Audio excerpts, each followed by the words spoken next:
আজ থেকে ANM GNM 2026 এর কাউন্সিলিং প্রসেস স্টার্ট হয়ে গেছে এবং এএনএম জিএনএম এর কাউন্সিলিং ঠিক কিভাবে করতে হবে, কোন ভুলগুলোকে আমাদের অ্যাভয়েড করতে হবে, কোন জিনিসটা আমাকে অবশ্যই করতে হবে, এই বিষয়গুলোই নিয়ে আজকে আমরা আলোচনা করব।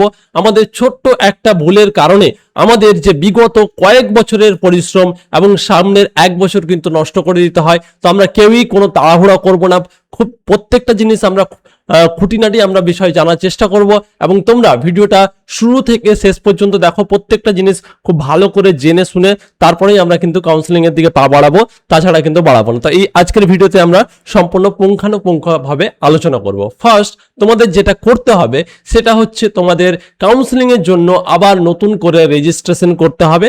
রেজিস্ট্রেশনের জন্য তোমাকে সেম তোমার অ্যাপ্লিকেশন নাম্বার আর তুমি যে অ্যাপ্লিকেশন নাম্বার দিয়ে তোমাকে সেখানে লগ ইন করতে হবে এবং তারপরে তোমাকে কি করতে হবে, রেজিস্ট্রেশন প্রসেস কমপ্লিট করতে হবে। সেখানে কোনো ডকুমেন্টস তোমাকে আপলোড করতে হয় না, বেসিক কিছু ডিটেলস শেয়ার করতে হয়। এই বিষয়ে আমরা আরো একটা ডিটেলস ভিডিও আনবো যখন আমাদের চয়েস ফিলিং প্রসেস স্টার্ট হয়ে যাবে, ঠিক আছে।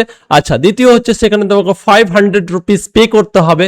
এই 500 টাকা নন রিফান্ডেবল, এই টাকাটা কিন্তু আমরা ঘুরিয়ে পাবো না। তারপরে কি করতে হবে, আমাদের চয়েস ফিলিং করতে হবে। চয়েস ফিলিং এর কনসেপ্টটা একটু বুঝি। দেখো, সবাই আমরা ক্যাডবেরি চকলেট পছন্দ করি, ইয়েস অর নো, ঠিক আছে। তো ক্যাডবেরি বিভিন্ন টাইপের ক্যাডবেরি হয়, দেখবে একটা সিল্ক হয় 215 টাকা দাম, ঠিক আছে। সেলিব্রেশন হয় 100 টাকা, 90 টাকা দামের সিল্ক পাওয়া যায়, ছোট প্যাকেটও পাওয়া যায় 40 টাকা দামের, 20 টাকা দামের, 10 টাকা দামের, ঠিক আছে। এইরকম এই এতগুলো ভ্যারাইটি কিন্তু আমাদের কাছে ক্যাডবেরির আছে। সেম ভাবে তোমাদেরও বেশ কিছু ভ্যারাইটি, বেশ কিছু কলেজ আছে যেগুলো তোমরা পেতে চাইছো। বিভিন্ন কলেজ, প্রত্যেকটা কলেজের একই কাজ, এএনএম কিংবা জিএনএম পড়াবে, কিন্তু কলেজ বিশেষে কোনোটার হয়তো একটু ডিমান্ড বেশি থাকে, কোনোটা ডিমান্ড কম থাকে, কোনোটা একটু কোয়ালিটি ভালো, কোনোটা একটা কোয়ালিটি খারাপ, বুঝতে পেরেছো। এইভাবে আমি চকলেটের এক্সাম্পল নিয়ে বোঝাচ্ছি যাতে তোমরা আরো ভালোভাবে ক্লিয়ারলি বুঝতে পারো, ঠিক আছে। এবার দেখো, তোমার পার্সোনাল চয়েস যে কোনো একটা হতে পারে। আমার পার্সোনাল চয়েস যে আমি সিল্কটা পছন্দ করি, যেটা 215 টাকা দাম। কারো পার্সোনাল চয়েস এটাও হতে পারে যে সেই ক্যাডবেরির যে সেলিব্রেশনটা আছে সেটা পছন্দ করে। কারো চয়েস এটা হতে পারে যে 215 টাকা দামের সিল্ক এত করে খেতে পারবে না একবারে। তো এরকমও হতে পারে যে কারো হয়তো 90 টাকা দামের সিল্ক পছন্দ।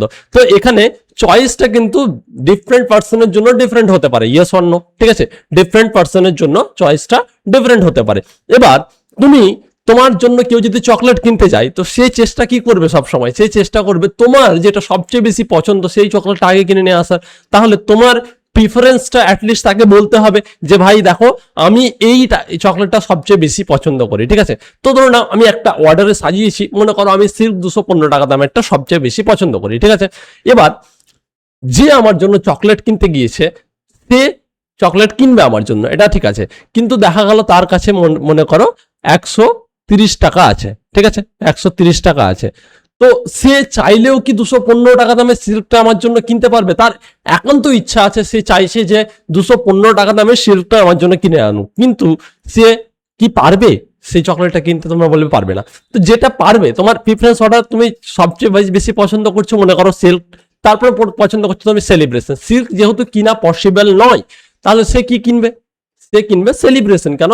সিল্কের পরপর তুমি সেলিব্রেশনটাকে পছন্দ করো, ঠিক আছে। তাহলে কি কিনবে তুমি বলো? সেলিব্রেশন কিনে ওই চলে আসবে, ঠিক আছে। তাহলে এখানে সেলিব্রেশন কিনলো। এই লোক ওই সেম পার্সনটার কাছে যে আমার জন্য চকলেট কিনতে গিয়েছিল, তার কাছে যদি 220 টাকা বা 230 টাকা বা 215 টাকা যদি থাকতো, সে কোনটা কিনতো? সে অবশ্যই সেলিব্রেশন তখন কিনতো না, সে কি কিনতো? সে সিল্ক কিনতো, রাইট। যদি তার কাছে আরো কম টাকা থাকতো, যদি 100 টাকায় থাকতো বা 95 টাকা বা 90 টাকা থাকতো, তখন সে সিল্ক 90 কিনতো, তাই না? তো বিষয়টা হচ্ছে যে তোমার যে র্যাঙ্ক আছে সেই র্যাঙ্কে যেটা পসিবল সেই কলেজটা তুমি কিন্তু পাবে। সে তোমার হায়ার প্রিফারেন্স থাকতে পারে সবচেয়ে ভালো চকলেটটা, তোমার হায়ার প্রিফারেন্স থাকতে পারে সবচেয়ে ভালো চকলেটটা তোমার পছন্দ, কিন্তু সেই চকলেটটা কেনার জন্য তোমার কাছে যদি টাকাই না থাকে, তাহলে তো তুমি সেই চকলেটটা কিনতে পারবে না, ঠিক আছে। তোমার টাকায় যেই চকলেটটা কিনা পসিবল সেই চকলেটটাই তুমি বাড়ি নিয়ে আসবে, তাই না? তো এইরকম বিষয় হচ্ছে, তোমাকে চয়েস ফিলিং করার জন্য কি মাথায় রাখতে হবে বোঝানোর জন্য এই একটা এক্সাম্পল দিলাম। তোমার যেই কলেজটা সবচেয়ে বেশি পছন্দ, তোমার যে কলেজটা সবচেয়ে বেশি পছন্দ সেই কলেজটা তুমি সবচেয়ে ওপরে রাখবে। যদি তোমার র্যাঙ্কে সেই কলেজটা পাওয়া পসিবল হয় তাহলে সেটা পাবে। তারপরে তোমার দ্বিতীয় পছন্দ, তৃতীয় পছন্দ, চতুর্থ পছন্দ, পঞ্চম পছন্দ, মানে তোমার সবচেয়ে যেটা ভালো লাগে সেটা তোমার চয়েস তোমার কাছে হতে পারে। যেমন আমি এখানে বললাম যে কারো 10 টাকা দামেরও পছন্দ হতে পারে, কারো 215 টাকা দামেরটাও পছন্দ হতে পারে। তোমার যেটা পছন্দ হবে তুমি সেটা সবচেয়ে উপরে রাখবে, আর তোমার যেটা কম পছন্দ হবে সেটা তুমি কি করবে, নিচে রাখবে। এবার দেখো আমি আরেকটা এক্সাম্পল দিচ্ছি। আমার যদি সবচেয়ে বেশি পছন্দ সিল্ক 90 টাকা হয়, ঠিক আছে, আর আমার কাছে যদি 200 টাকাও থাকে, তো ধরুন আমি কাউকে বললাম যে আমার জন্য চকলেট নিয়ে আসবে, তার কাছে যদি 200 টাকাও থাকে, তো সে কি 215 টাকাটা নিয়ে আসবে না 90 টাকাটা নিয়ে আসবে? যেহেতু আমার সবচেয়ে পছন্দ 90 টাকার, তাহলে সে তো আর 200 টাকার 200 বা 200 মনে করো 300 টাকা আছে, ঠিক আছে, 300 টাকা আছে, তো সে তো আর এই 215 টাকা দামের চকলেট কিনতে যাবে না। কেন? সে জানে যে আমার সবচেয়ে বেশি পছন্দ কি, আমার সবচেয়ে বেশি পছন্দ হচ্ছে 90 টাকা দামের চকলেটটা, ঠিক আছে। তাহলে তুমি সে এটা দাম কম হতে পারে, কিন্তু সবচেয়ে যেহেতু তোমার এটা সবচেয়ে বেশি পছন্দ, সে তার কাছে 300 টাকা থাকলেও সে কিন্তু আর সিল্ক কিনতে যাবে না। বোঝা গেল? সে আর সিল্ক কিনতে যাবে না। তো এরকম না যে যেই তোমাকে কি করতে হবে, তোমার যেটা সবচেয়ে বেশি পছন্দ সেই কলেজটা সবচেয়ে উপরে রাখতে হবে, আর তোমার যেটা কম পছন্দ সেটা কি হতে পারে, তুমি নিচে রাখবে। সেই তোমার যেটা 2 নম্বর চয়েস আছে সেটা অন্য কারো 1 নম্বর চয়েস হতে পারে, অন্য কারো চয়েস থেকে তোমার লাভ নেই। তোমার যেটা সবচেয়ে পছন্দের জিনিস সেটা তুমি উপরে রাখবা। যদি তোমার র্যাঙ্কে পাওয়া পসিবল হয় তাহলে পাবে, যদি পাওয়া পসিবল না হয় তাহলে না পাবে, কিন্তু সবচেয়ে পছন্দের যে তোমার কলেজটা সেই কলেজটা সবচেয়ে উপরে রাখতে হবে। বোঝা গেল? তারপর যেটা কম পছন্দ, তারপর যেটা কম পছন্দ, তারপর যেটা কম পছন্দ, এই অর্ডারে কিন্তু সাজাবে। আরো আমরা ডিটেলস ভিডিও এটাতে আনবো যে কোন কলেজগুলো ভালো, কোন কলেজগুলো খারাপ, এই আজকের 1 দিন বা 2 দিনের মধ্যে তোমরা পাবে। এবং লক কেউ করবে না, কিন্তু তোমরা 17 তারিখ পর্যন্ত যেহেতু তোমাদের সময় আছে, 17 তারিখের আগে কেউ লক করবে না। 17 তারিখ সকাল সকাল লক করে নেবে বা 16 তারিখ রাতে লক করবে, তার আগে কিন্তু কেউ লক করতে যাবে না। বোঝা গেছে?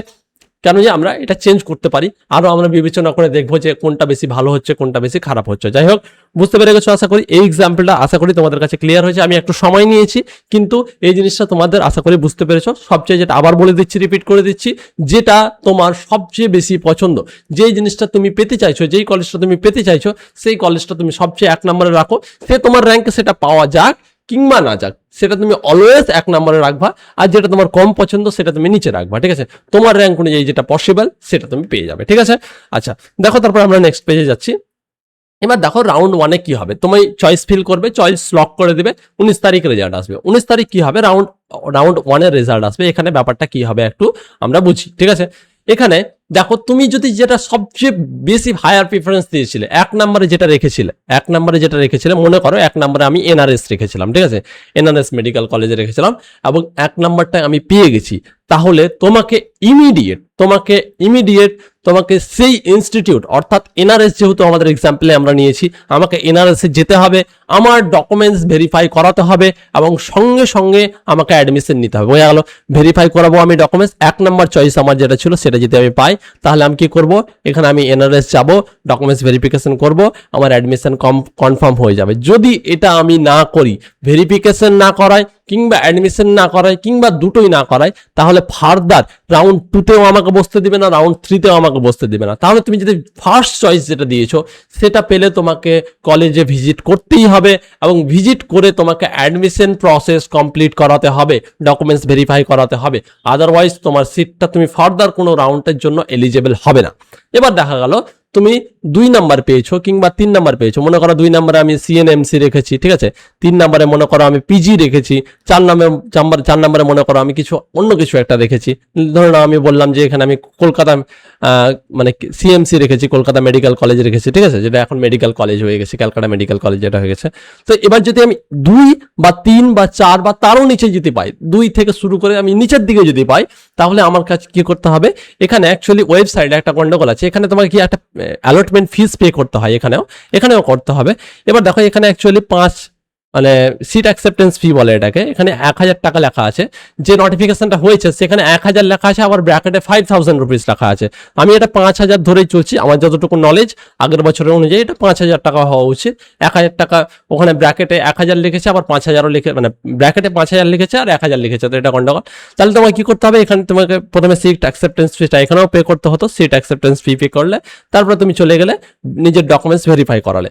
ভেরিফাই করানোর পরে তোমাকে দুটো ফর্ম দেওয়া হবে, একটা হচ্ছে ইয়েস আপগ্রেডেশন, একটা হচ্ছে no upgradation. Yes no upgradation মানে হচ্ছে তুমি তোমার সিটকে ফ্রিজ করে দিলে মানে আমি মনে করো সিএনএমসি বা পিজি পেয়েছি 3 নম্বরে যেটা ছিল আমার 3 নম্বরে পিজি ছিল, আমি পিজি পেয়ে গেছি।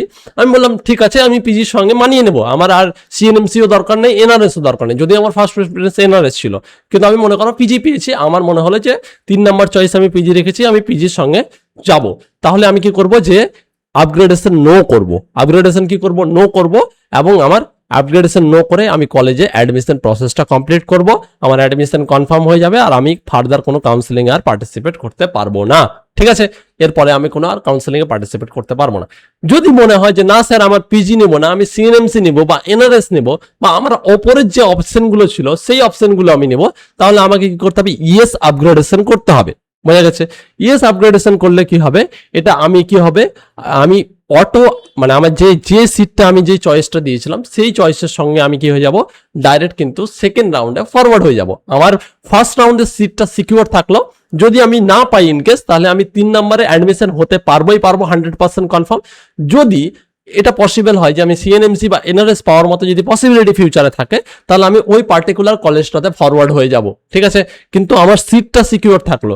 আমার যে 3 নম্বরের যে কলেজটা ছিল, বা 4 নম্বরের, যে 5 নম্বরের বা 6 নম্বরের যে কলেজটা ছিল, সেই কলেজটা আমার সিকিউর থাকলো। পাশাপাশি কিন্তু আমি ওপরের দিকে যাওয়ারও কোনো আমার একটা অপশন আছে। কিন্তু নো আপগ্রেডেশন করলে তোমার অ্যাডমিশন ওখানেই হয়ে গেল, তোমার কোনো আর তুমি কিন্তু কিছু আর করতে পারবে না। ঠিক আছে, আচ্ছা ইয়েস করলে তার মানে তুমি কি হচ্ছে, সেকেন্ড রাউন্ডে চলে গেলে। এবার দেখো, যদি তুমি কোনো রেসপন্সই না করো, ভেরিফিকেশন করলে না, পেও করলে না, আমি বললাম এখানে কি একটা তোমাকে টাকা পে করতে হবে, তুমি যদি কি করো, টাকাও পে করলে না আর ভেরিফিকেশনও করলে না। ঠিক আছে, আচ্ছা এখানে একটা বলে দিই, যেখানে তুমি কিন্তু যখন ইয়েস আপগ্রেডেশন করবে, তখন কিন্তু তুমি আর নিজের চয়েস কিন্তু চেঞ্জ করতে পারবে না। তোমার যে চয়েসটা আছে সেই চয়েসটা কিন্তু ফ্রিজ হয়ে গেল, সেকেন্ড রাউন্ডেও চেঞ্জ করতে পারবে না, থার্ড রাউন্ডে চেঞ্জ করতে পারবে না। আচ্ছা, এবার যারা পেও করলো না, যারা ভেরিফিকেশনও করালো না, তাদের কি হবে স্যার, তারা অটোমেটিকলি রাউন্ড 2 এর জন্য এলিজিবল হয়ে গেল, এবং তারা আগের যে চয়েস ফিলিং ছিল সেটার সঙ্গে কন্টিনিউ করতে পারে, কিংবা কিংবা কি হতে পারে, কিংবা নতুন করে চয়েস ফিলিং আবার করাতে পারে। ঠিক আছে, এরা যারা কিছু করছে না তারাই কিন্তু নতুন করে চয়েস ফিলিং করাতে পারবে। আর যারা কি করছে, যারা আগে থেকে মানে ভেরিফাই করে নিল ডকুমেন্টস, ইয়েস আপগ্রেডেশন করছে, তারা কিন্তু কোনো চয়েস ফিলিং আর করতে পারবে না। বিষয়গুলো খুব ভালো করে বুঝো। যারা ইয়েস কলেজে যে ভেরিফিকেশন একবার করিয়ে নিচ্ছ, তুমি পরে আর চয়েস ফিলিং কিন্তু করাতে পারবে না। ঠিক আছে, কিন্তু তুমি যে ভেরিফিকেশনও না করাও আর যদি ফিসও পেমেন্ট না করাও, তাহলে কি হবে এখানে বলো, এখানে তুমি ফ্রেশ চয়েস ফিলিং করাতে পারবে। কিন্তু আমি তোমাদের যেটা রিকমেন্ড করব, প্রথমবারই ভালো করে চয়েস ফিলিং করে নাও, সবচেয়ে বেস্ট কলেজটাকে উপরে রাখো, আর তুমি যেটা সবচেয়ে পেতে চাইছো সেটাকে উপরে রাখো, বাকিগুলোকে নিচে রাখো। আর যখনই তোমার অ্যাডমিশন হবে, তুমি যাবে, ভেরিফিকেশন করে নেবে, তোমার সিটটা অ্যাটলিস্ট তুমি সিকিউর করে চলে এসো। ঠিক আছে, আচ্ছা এবার দেখো নেক্সট, যদি কারো কোনো যদি সিট অ্যালটই না হয়, তুমি মনে করো কোনো সিট পেলেই না, তাহলে তোমার কি হবে, তুমি অটোমেটিক আবার সেকেন্ড রাউন্ডের জন্য এলিজিবল হয়ে যাবে। আর তুমি চাইলে আবার নতুন করে আগের এক্সিস্টিং যে তোমার চয়েস ফিলিং আছে সেটার সঙ্গে আগে বাড়তে পারো, কিংবা নতুন করেও তোমরা চয়েস ফিলিং করাতে পারো।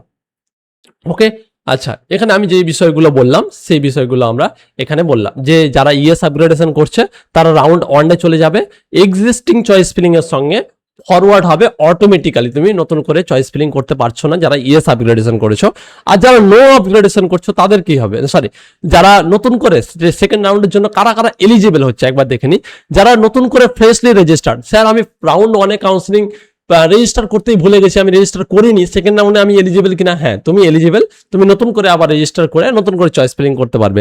যারা ক্যান্ডিডেট যারা কোনো সিটই পায়নি রাউন্ড 1 তারা এলিজিবল। ঠিক আছে, যেটা আমরা এখানে এই কেসটা বললাম, তারাও এলিজিবল। ঠিক আছে, আর যারা কি হচ্ছে, যাদের কোনো একটা ডকুমেন্টস মনে করো ওবিসি শো করেছিল, কিন্তু ওবিসি সেখানে কি হতে, সেখানে ওবিসিটা দেখাতে পারেনি, তারাও কিন্তু সেকেন্ড রাউন্ডের জন্য অ্যাজ আ জেনারেল ক্যান্ডিডেট কি হবে, মানে তারা নতুন করে আবার কাউন্সিলিং করাবে, বলতে তাদের জেনারেল ট্রান্সফার করে দেওয়া হবে, তারপরে আবার তাদের নতুন করে কাউন্সিলিং হবে। ঠিক আছে, তো যাদের কোনো ডকুমেন্টস ক্যান্সেল হয়ে গেছে, ঠিক আছে, তারা কি করবে, আবার নতুন করে রাউন্ড 2 কিন্তু কাউন্সিলিং করাতে পারবে উইথ জেনারেল, বা ইডাব্লিউএস থেকে জেনারেল হয়ে গেল, বা ওবিসি থেকে জেনারেল হয়ে গেল, বা পিডাব্লিউডি থেকে জেনারেল হয়ে গেল, এইভাবে কিন্তু কাউন্সিলিং চলবে। বা সিভিল ডিফেন্স আছে, বা যতগুলো ক্যাটাগরি আছে সবগুলো থেকে জেনারেল ট্রান্সফার যারা হয়ে যাবে, তারা কিন্তু রাউন্ড 2 এর জন্য এলিজিবল। এরকম না যে তাদের আর ফার্দার কোনো কাউন্সিলিং করাতেই দেওয়া হবে না, কাউন্সিলিং করাতে পারবে, কিন্তু নতুন করে আবার কি হচ্ছে, নতুন করে আবার তাকে করতে হবে, ঠিক আছে, নতুন করে তাকে জেনারেল হিসাবে ক্যান্ডিডেট জেনারেল হিসাবে তাকে কি করা হবে, কনসিডার করা হবে, আর তার কিন্তু কাউন্সিলিং হবে।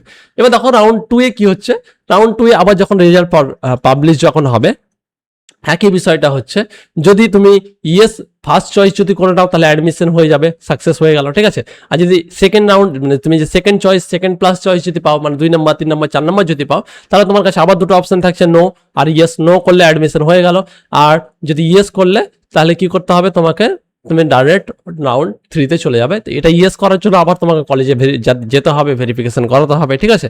আচ্ছা, এবার দেখো যারা ফার্স্ট টাইম, যাদের আপগ্রেডেশনের জন্য ছিল, যারা রাউন্ড 1 থেকে রাউন্ড 2 এ আসছো তাদের জন্য এটা ছিল। এবার যারা ফার্স্ট টাইম যাদের অ্যালটমেন্ট হচ্ছে, ঠিক আছে, তোমরা কি বলতো এখানে, সরি আমি একটু ভুল বললাম, তোমাদের আর ভেরিফিকেশনে যেতে হচ্ছে না। কাদের, যারা রাউন্ড 1 এ অলরেডি ভেরিফিকেশন করেছো, ঠিক আছে, রাউন্ড 1 এ যারা অলরেডি ভেরিফিকেশন করেছো, রাউন্ড 1 থেকে আপগ্রেড হয়ে রাউন্ড 2 এ এসছো, তোমাদের আর কোনো ভেরিফিকেশন করতে হচ্ছে না। কিন্তু যারা রাউন্ড 2 এ ফার্স্ট টাইম অ্যালট হচ্ছে, যারা রাউন্ড 2 এ ফার্স্ট টাইম অ্যালট, রাউন্ড 1 এ কোনো অ্যালটমেন্টই হয়নি, রাউন্ড 2 এ ফার্স্ট টাইম যখন অ্যালট হচ্ছে তখন কি করতে হবে, সেম আবার বিষয়টা সম্পূর্ণ একই, আমি আর বলছি না, কিন্তু একই রকম সম্পূর্ণ। যদি কোনো সিট অ্যালট না হয় আর যদি কোনো রেসপন্স না হয়, তাহলে আবার রাউন্ড 3 তে চলে যাবে, বাকি প্রসেসগুলো কিন্তু আবার সে, ঠিক আছে। রাউন্ড 3 তে কারা এলিজিবল, নতুন করে ফ্রেশ করে করতে পারবে, যারা 1 নম্বর 2 নম্বর সিটে যারা কোনো অ্যালটমেন্ট যাদের হয়নি, যাদের আবার ক্যান্সেল হয়েছে রাউন্ড 2 তে একই ব্যাপার, ঠিক আছে, যারা সেকেন্ড প্লাস পেয়েছে, সেকেন্ড প্লাস সিট যারা পেয়েছে, আর যাদের কি হয়েছে ইএস ক্যাপিটেশন করেছে, তারা কিন্তু এখানে এলিজিবল, ঠিক আছে। আবার সম্পূর্ণ প্রসেসটা আবার শেষ, মানে সেম আর কি, কিন্তু এখানে কি হচ্ছে যে এখানে last end of the counselling, এরপরে আর কোনো যেহেতু রাউন্ড আসছে না, সম্পূর্ণ একই প্রসেস, ঠিক আছে, সম্পূর্ণ একই প্রসেস। সিট যদি পাও তাহলে ডকুমেন্টস ভেরিফিকেশন করাবে আর অ্যাডমিশন নিয়ে নেবে, সিট যদি না পাও তাহলে কিছু করার নেই। আর যদি তুমি যদি যাও বা যদি কোনো ফর্মালিটি পূরণ করতে ওবিসি দেখাতে পারলে না বা আর কিছু দেখাতে পারলে না, তাহলে তোমার কি হচ্ছে, তোমার কোনো সিট তুমি পাবে না, সিটটা কি হয়ে যাবে, ক্যান্সেল হয়ে যাবে, ঠিক আছে। তাহলে এখানে কি হচ্ছে যে আর কোনো অপশন থাকছে না, রাউন্ড 3 তে কোনো অপশন থাকছে না। তো আশা করি তোমাদের সম্পূর্ণ বিষয়গুলো বোঝা গেছে, এগুলো আমি তোমাদের অলরেডি আলোচনা করে দিয়েছি, এটা আমি বলবো না। যদি তোমার কোনো সিট, যদি কোনো কারণে মনে করো তুমি কাউন্সিলিং এ পার্টিসিপেট করলে এবং তুমি যদি কোনো সিট যদি তোমার অ্যালার্ট না হয়, তাহলে তুমি 500 টাকা পে করেছিলে, সেটা রিফান্ড পাবে না। এবার দেখো সেকেন্ড রাউন্ডে যে তোমার কাছে একটা অপশন থাকছে, সেকেন্ড রাউন্ডে একটা বলে দিই যে এখান থেকে তুমি এক্সিট নিতে পারো। কারা এক্সিট নেওয়ার কথা বলছি, যারা পে করেছো, ঠিক আছে। মনে করো তুমি এখানে 10টা, মানে মনে করো 20টা তুমি চয়েস দিয়েছো, তুমি 20 নাম্বারটাই পাচ্ছ। ফার্স্ট রাউন্ডে যে দেখলে, ঠিক আছে, ফার্স্ট রাউন্ডে যে দেখলে তুমি কিছু পাচ্ছ না, সেকেন্ড রাউন্ডে দেখলে তুমি কিছু পাচ্ছ না, মানে 20 নাম্বারটাই পাচ্ছ, তার উপরে তুমি পাচ্ছ না। এবার তুমি চাইলে এখান থেকে এক্সিট নিয়ে নিতে পারো। তুমি যদি এখান থেকে এক্সিট নিয়ে নাও, তাহলে তুমি যে 5000 টাকা সিট অ্যাকসেপ্টেন্স ফিসটা তুমি মানে পে করেছিলে, সেই টাকাটা তোমার 60 থেকে 70 দিনের মধ্যে তোমার অ্যাকাউন্টে রিফান্ড হয়ে যাবে, সেটা নিয়ে কোনো সমস্যা নেই। এবং যারা এখন সিট অ্যাকসেপ্টেন্স ফি পে করবে রাউন্ড 1 এ রাউন্ড 2 এ, তোমরা যখন কলেজে যাবে তখন সেখান থেকে কিছু পরিমাণ একটা টাকা কেটে বাকি টাকাটা তোমাদের কলেজে তোমাদের আবার কি করবে, ট্রান্সফার করে দেবে, সেটা তোমার অ্যাডমিশন ফিসের সঙ্গে বা ফিউচারের ফিসগুলোর সঙ্গে অ্যাডজাস্ট হয়ে যাবে, কিংবা তোমাদের অ্যাকাউন্টে ডাইরেক্ট কিন্তু কি হবে, সেটা ট্রান্সফার হয়ে যাবে। সেই ফিসটা কিছুটা টাকা কেটে, বোর্ড কিছুটা টাকা কেটে বাকি টাকাটা কিন্তু তোমাদের আবার রিফান্ড করবে বা তোমাদের কলেজকে দিয়ে দেবে, কলেজ তোমাদের সেটা অ্যাডজাস্ট করে দেবে। তো আশা করি সম্পূর্ণ বিষয়টা তোমাদের বুঝতে কোনো অসুবিধা হয়নি। এরপরেও যদি তোমাদের মনে হয় যে স্যার কোনো একটা জায়গায় আমার কোনো ডাউট থেকে গেছে, কমেন্ট করবে। যদি দেখো কমেন্টের রিপ্লাই না আসে, তাহলে 98321888, ঠিক আছে, 73 এই নাম্বারে তোমরা যোগাযোগ করে নেবে, চাইলে ফোন করবে, মেসেজ করবে। কাউন্সিলিং প্রসেসে যদি কোনো জায়গায় যদি তোমার কোনো রকম কোনো ডাউট ক্রিয়েট হয়, তাহলে তোমরা অবশ্যই আমাদের সঙ্গে কন্ট্যাক্ট করো। আমরা চাই না যে কোনো ছোট্ট একটা ভুলের জন্য তোমার সম্পূর্ণ প্রসেসটা বা তোমার ফিউচারটা মানে খারাপ হয়ে যাক, এরকম আমরা কেউই চাই না। তো তোমাদের যদি কোনো জায়গায় মনে হয় যে তোমাদের কোনো একটা বুঝতে কিছু সমস্যা হচ্ছে, তোমার কোনো হেল্পের প্রয়োজন আছে, তুমি কোথাও গাইডেন্স পাচ্ছ না, তো Crack Vision is always here. তুমি যে কোনো সময় আমাদের সঙ্গে কন্ট্যাক্ট করতে পারো, আমাদের যথাসাধ্য আমরা চেষ্টা করবো যে তোমাদের যথাযথ আমরা যেন হেল্প করতে পারি। তো ঠিক আছে, সবাই ভালো থাকো, সুস্থ থাকো এবং ভালো করে সবাই কাউন্সিলিং প্রসেস করো। এবং চ্যানেলে নতুন হলে অবশ্যই চ্যানেলটি সাবস্ক্রাইব করবে আর ভিডিওটা অবশ্যই হাইপ করে দিবে। এবং আরেকটা কথা, যে তোমরা বন্ধু বান্ধবের সঙ্গে এই ভিডিওটা কিন্তু শেয়ার করবে, ঠিক আছে। আর বাকি আমরা আরো ভিডিও নিয়ে আসবো কিভাবে চয়েস ফিলিং করতে হয়, সম্পূর্ণ এখানে আমরা করে দেখাবো, যেগুলো তোমাদের কিন্তু আরো হেল্প করবে। তো ঠিক আছে, সবাই ভালো থাকো, সুস্থ থাকো, দেখা হবে আবার পরের ভিডিওতে। Thank you very much.